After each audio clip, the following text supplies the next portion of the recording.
जो कैनेडियन हुकूमत है, उनके वजीर आजम है। रूसी मीडिया चैनल आरटी ने ट्रूडो और उनके खालिस्तानी प्रेम को दिखाया है। म्यूजिक पर डांस करते एक लड़के को जस्टिन ट्रूडो बताया गया है, वहीं लड़के के डांस को एंजॉय करते दो लोगों को खालिस्तानी अलगाववादी बताया गया है। एक ऐसा बंदा जिसको मुल्क के अंदर से वोट ऑफ कॉन्फिडेंस हासिल नहीं है, वो दुनिया की 5वीं बड़ी इकॉनमी से। इंडिया ऑब्वियसली कोई बहुत बड़ा कनाडा का ट्रेडिंग पार्टनर नहीं है, लेकिन हमें सबको पता है कि इंडिया एक बहुत बड़ी मार्केट है। कैप्शन में लिखा गया, भारत विरोधी रिपोर्ट के बाद ट्रूडो के घर के अंदर उसके पास मूव्स तो है लेकिन सबूत नहीं है। ऊपर से मजाक कर दिया, कहते हैं हम इंडिया के ऊपर इकोनॉमिक सैंक्शंस लगाएंगे। इसके बारे में मैं कहूंगा क्या पिद्दी का शोरबा।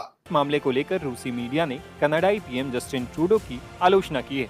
इंडिया की तरफ से, इंडियन गवर्नमेंट की तरफ से तो भारत और कनाडा के बीच में हालात अभी सही नहीं चल रहे हैं। दोस्तों, भारत के मुख्यमंत्री कनाडा के 5 ऐसे अधिकारी जो भारत में रहते हैं और उसे निरस्त यहाँ से सीधा कनाडा के लिए रवाना कर दिए। दोस्तों, कनाडा ने भारत के बारे में कुछ अशुभ बातें किए, जिससे भारत के विदेश मंत्री और अन्य कार्य में जिस कनाडा के इस दूतावास को 5 तालिबान आए थे तो इन्होंने कहा था अल्लाह ताला की मेहरबानी हो गई है कि तालिबान आ गए हैं, और ये वो तालिबान है जिन्होंने बच्चियों की तालीम बंद कर दी थी, कर दी है। फिर उन्होंने कहा था गुलामी की जंजीरें तोड़ दी। अब ये ऑक्सफोर्ड को बंद कराने के चक्कर में पड़े, उसको ताले लगवाएंगे, कहेंगे बंद कराना है इसको। आज बच गई ऑक्सफोर्ड। यूके वालों को मुबारकबाद दें कि आप बच गए हो एक बहुत बड़े हादसे से, वरना आपका हालत भी वही होनी थी जो पाकिस्तान की।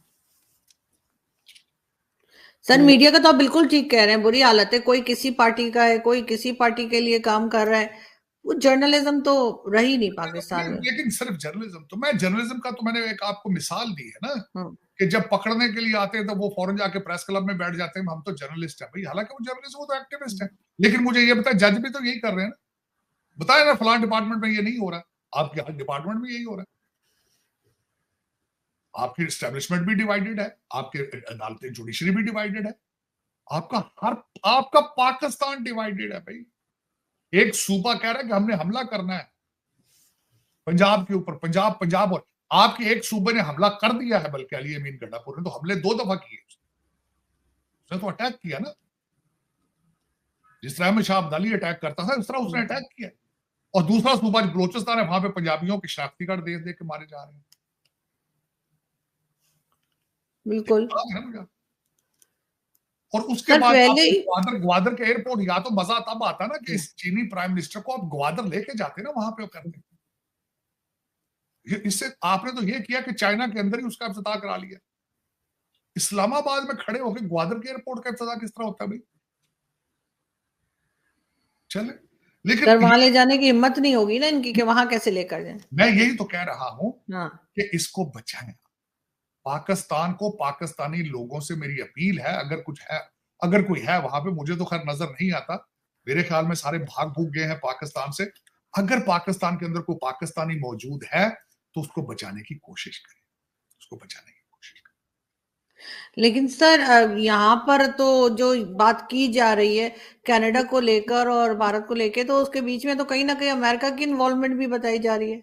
अमेरिका की इन्वॉल्वमेंट हो ना हो, लेकिन एक बात है, वेस्ट को जो सबसे आज जो इस पे आर्टिकल लिखे जा रहे हैं, इंटरनेशनल मीडिया इसको कह रहा है कि वेस्ट का डबल स्टैंडर्ड है। मैं खुद इस पे, मैंने आपको बात की है कि वेस्ट का डबल स्टैंडर्ड है, गाजा पे डबल स्टैंडर्ड है, दहशतगर्दी के खिलाफ डबल स्टैंडर्ड है। मैं खुद यही बात कर रहा था आपसे। लेकिन अगर देखा जाए तो वेस्ट को भारत की जो उभरती हुई इकॉनमी है उनको पसंद नहीं, उनका दुनिया के अंदर असर और सूख बढ़ता हुआ उनको पसंद नहीं, इसमें कोई शक नहीं। ये आप जिस तरीके से भी आप देखिए, रेटिंग की तरफ जाएंगे, कुछ और क्रिटिसाइज करेंगे, उसकी जमहूरियत को क्रिटिसाइज करेंगे, अपनी जमहूरियत नहीं देखेंगे।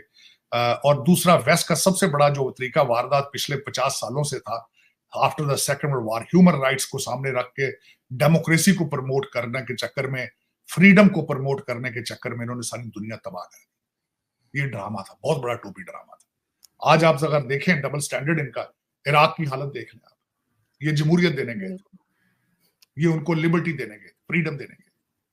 उसकी हालत देख ली। आप लिबिया की हालत देख ली, ये उनको फ्री करने गए थे। आज वॉर लॉर्ड्स वहां सारे फिर, ये अफगानिस्तान को कहते हैं हम तुम्हें फ्री करने आए, आज बच्चियां 6-6 आज बच्चियां स्कूल नहीं जा सकती। ये वेस्ट के तोहफे हैं हमारे लिए। ये वेस्ट का सबसे बड़ा तोहफा, 45,000 बीवी, औरतें और बच्चे मारे जा चुके हैं। मैं 7 अक्टूबर को कंडेम करता हूं डेफिनेटली, वो टेररिज्म एक एक्ट था, लेकिन रेशो होती है ना, कोलैटरल डैमेज की भी रेशो होती है। ठीक है, उन्होंने हमला किया था, आप हमास के खिलाफ जाए ना, 45,000 औरतों और बच्चों का क्या उनका कसूर है? अब आप चौथे मुल्क पे हमला कर रहे हैं, आप लेबनान में भी घुस गए जाके 7 अक्टूबर के, और पीछे हर बम के ऊपर एड्रेस अमेरिका का लिखा, पैसा इनका है वेस्ट का। लेकिन यही डबल स्टैंडर्ड वो भारत की तरफ है। भारत का उभरता हुआ जो उनका इन्फ्लुएंस है और उनकी इकोनॉमी, ये इनको हजम नहीं हो रही और बार बार ये अटैक करते रहेंगे।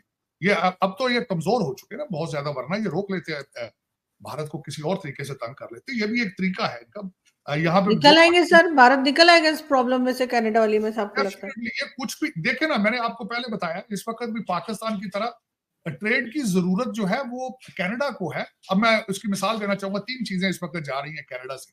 नंबर 1 एक्सपोर्ट भारत को जाती है दालें, सबसे ज्यादा दालें यहाँ 25 पे, जो भारत के अंदर इस वक्त जितनी दालें हैं उसमें से 25% जाती हैं कनाडा से।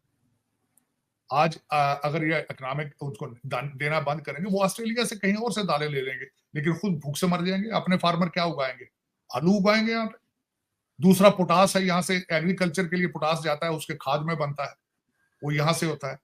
दूसरा मैंने आपको बताया था आरजू, जो मैंने इनके ऊपर रिसर्च की है, ये बल्कि थोड़ी सी स्टेटमेंट दी है जस्टिन ट्रूडो ने इसके बारे में कि हम इसको ट्रेड को खराब नहीं होने देंगे, हम ट्रेड जारी रखेंगे इंडिया के साथ, लेकिन ये खुद अफोर्ड नहीं कर पाते। अगर ये करना चाहे भी तो ये कर नहीं पाएंगे। लेकिन ये कि इस वक्त जो मैं आखिरी इस पे पॉइंट बोलना चाहूंगा, दर हकीकत ये वोट जो डायस्पोरा है ना, उसके वोटों की सारा झगड़ा है, वोटों का। यहाँ पे जो सिख वोटों की तरफ जस्टिन ट्रूडो जो है और जगमीत सिंह है, उनके ये कारोबार है वोटों का। अभी मैं जब इस पे रिसर्च कर रहा था तो तामिल जो जितने टेररिस्ट थे उनको स्विस और यूके की सपोर्ट हासिल थी, क्योंकि स्विट्जरलैंड और यूके के अंदर श्रीलंका और तामिल जो थे बहुत ज्यादा थे, वो उनको सपोर्ट करते रहे वहां पे।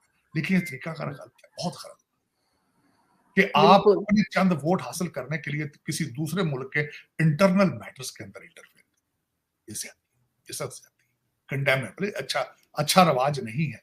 ये टिट फॉर टैट अगर उन्होंने दूसरे मुबालिक ने भी शुरू कर दिया तो आपको छुपने की जगह नहीं मिलेगी। ये अच्छी मिसाल है मेरे ख्याल में। बिल्कुल ऐसे ही सर, और बार बार कनाडा की तरफ से इसी किस्म की हरकतें हो रही हैं जिससे लगता है कि वो भारत से जो है वो पसंद नहीं करे भारत का आगे बढ़ना। लेकिन खैर, इस पे हमारी नजर रहेगी और इस तरह की जो भी न्यूज है, खास तौर पे इलेक्शन से पहले सर आपको जरूर मैं जहमत दूंगी कि आपने बताना है। बल्कि अभी 1-2 दिन में इलेक्शन पे पूरी डिटेल, सिर्फ एक प्रोग्राम अमेरिकन इलेक्शन पे करते हैं। आपको पता है मेरा पैशन है, मैं अभी भी जो 2-3 दिन का नागा था कैंपेन पर था, travelling I was traveling in Ohio and Pennsylvania. Pennsylvania जो है वो एक स्विंग स्टेट है। मैं तकरीबन 1 हफ्ते से वहां ट्रैवल कर रहा था, बल्कि मैंने 1 दिन पूरा डोनाल्ड ट्रंप साहब के साथ गुजारा। मैं वो भी अपने देखने वालों से शेयर करूंगा। बिल्कुल ऐसा ही है, उसके ऊपर हम बिल्कुल शो करेंगे। जैसे ही आपको टाइम मिलता है आप प्लीज मुझे बताइएगा। बहुत शुक्रिया कि आपने आज ज्वाइन किया। Thank you.